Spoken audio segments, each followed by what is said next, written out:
For the creation of Detective Comics number 27 from March 30th, 1939, 82 years ago today, here is part 3 of my Villains Fancast for Robert Pattinson's The Batman Universe. I'm your host, Red Devilosa from Red Devilosa Reviews. This will be the final part of my fancast for the villains in this universe. That's right, the trilogy is now coming to an end, but I'll come back to that towards the end of the video.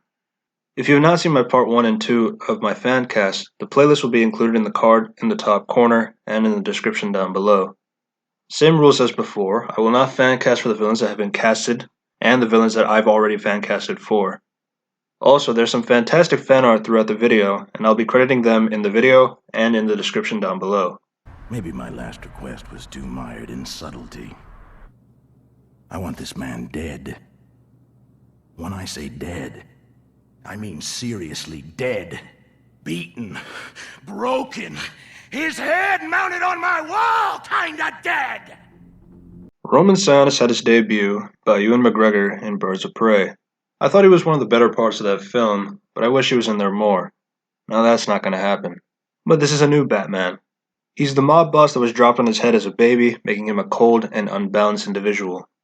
Richard Armitage is an actor that I think can really pull this off, best known for the Hobbit trilogy and the Hannibal TV series. His ability to play an unhinged character in Hannibal makes me think he would be a great Black Mask.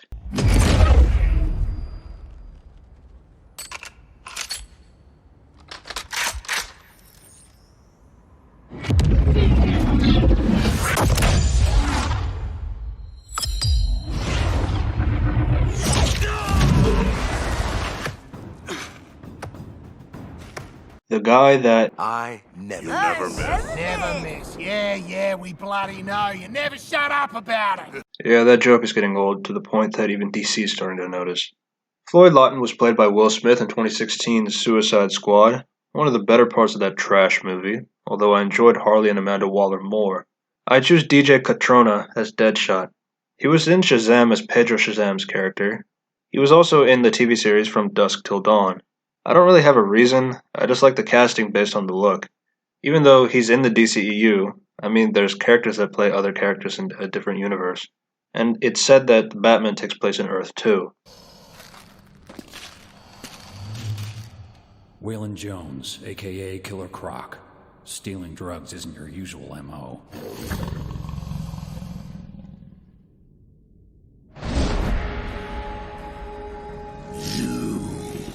Born with a genetic defect that altered his appearance to a crocodile, Waylon Jones had a shitty life dealing with the deformities that allowed him to turn to crime. After an abysmal portrayal in the Suicide Squad movie, Killer Croc needs a new take. Kevin Grevioux had his fair share of voicing characters in superhero properties, some including the Batman, Young Justice, Avengers. He's mainly known for the Underworld franchise. He's got the height and voice for Killer Croc.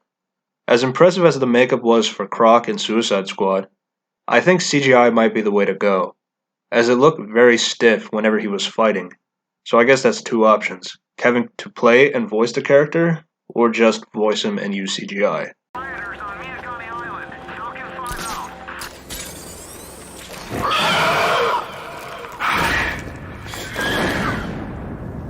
A lot of similarities with the Lizard in Spider-Man, a good-natured scientist that wants to fix his disfigurement, with Kirk losing his hearing, and the experiment turns him into a villain, a mindless monster.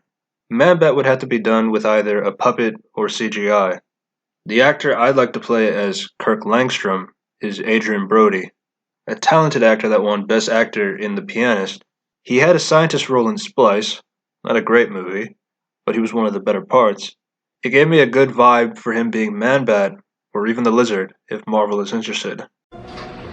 Pour the gel down into the sewers of Gotham.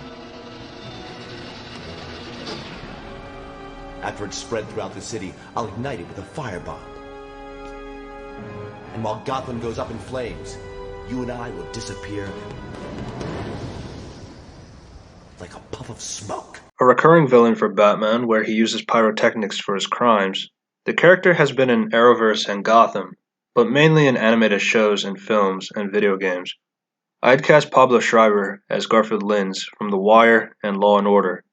He's in a Halo series at the moment, so we'll have to wait and see if he would be available for the Batman. You're trying to muscle in on my drug racket. You've been playing dumb so you can get a shot at me. No, really. Sure, I'll get you out of Gotham, Sydney.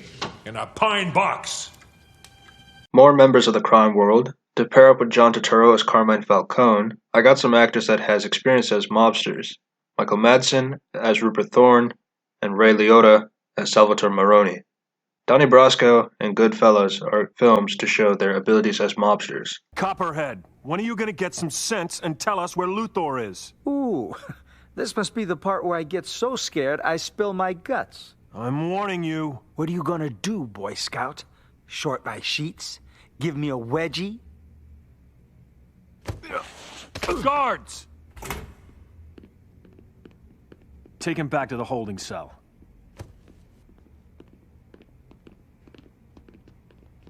Hasta la vista.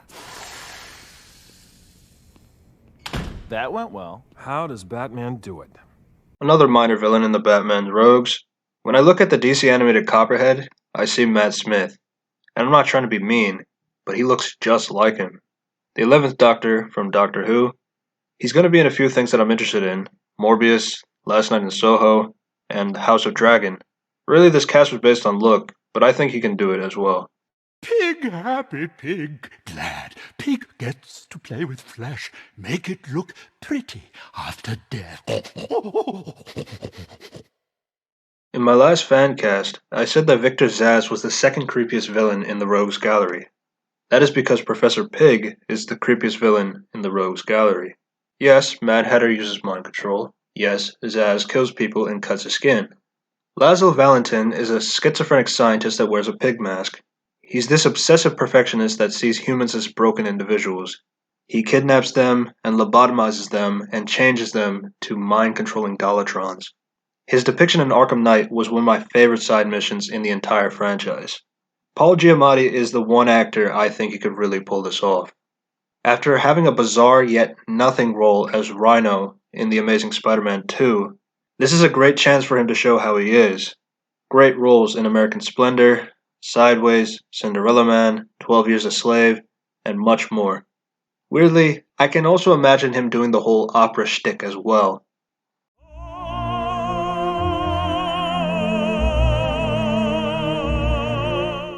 The character might be in a rated R Batman movie, but there is some implications that this might be rated R. As long as Batman doesn't kill, I'm totally on board. Also, his character's name in Private Parts was Pig Vomit, so more proof of the casting.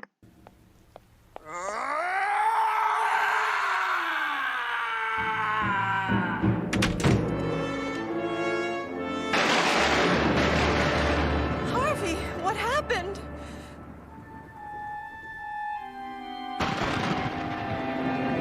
Harvey.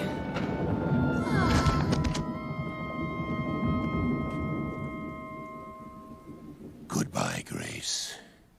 I believe in Harvey Dent, an aspiring DA that battles his own demons that is a literal split personality with Two-Face, sometimes depicted as a friend of Bruce Wayne, usually an underrated villain in places where he is depicted, not Batman Forever, but in the animated series, having a great two-part origin.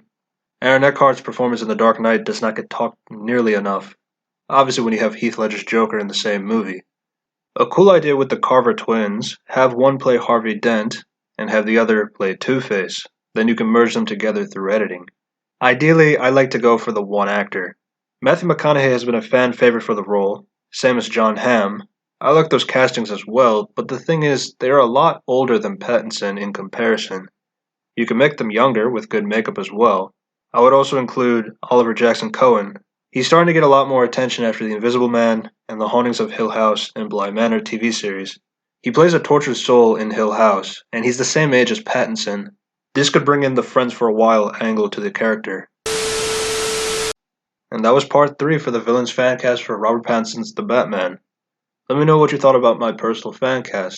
Anything that was spot on, anything that I've changed your mind on, anything that I'm completely off on. I'd like to know your personal fancast as well.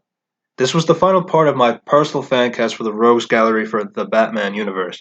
This is the end of the trilogy. However, that doesn't mean it's the end for this universe. Now, the ball is completely in Matt's park in what he wants to do with this universe. This might be a great time to make a competent universe for DC for a change. Maybe there's an idea for a Justice League? If you're interested in that, or other Fancast videos I'll be doing, such as the X-Men, or if you like reviews and opinions on movies, comics, TV shows, and video games, you can subscribe to my channel for more of that content. Thanks for watching, and I hope to see you soon. Peace.